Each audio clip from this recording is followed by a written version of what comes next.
Everyone, আশা করি তোমরা সকলে খুব ভালো আছো আর আমিও মোটামুটি ভালো আছি। আর আজ দুপুরে কী দিয়ে খেলাম সেটাই তোমাদের সাথে শেয়ার করছি।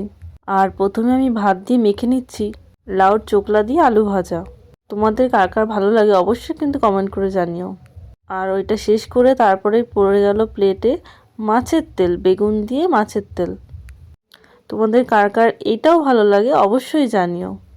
আমার তো অসাধারণ লাগে, তাই এক প্লেট ভাত পুরো শেষ করে আবার ভাত নিয়ে নিলাম। তারপরে পড়ে গেল মাছ, রুই মাছ এখানে আছে। এখানে ফুলকপি আর আলু দিয়ে মাছের ঝোল রান্না হয়েছিল, আমিই করেছিলাম রান্নাটা।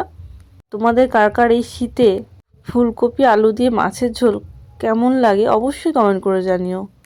আর এখানে আমি একটু ঝোল নিয়ে মাছ, ফুলকপি আর আলু দিয়ে একটুখানি খেয়ে নিলাম, অসাধারণ লেগেছে খেতে। তোমাদের এই শীতের সবজি দিয়ে মাছের ঝোল খেতে কেমন লাগে অবশ্যই কিন্তু কমেন্ট করে জানিও। আমার তো অসাধারণ লাগে। তো এখনকার মতন টাটা।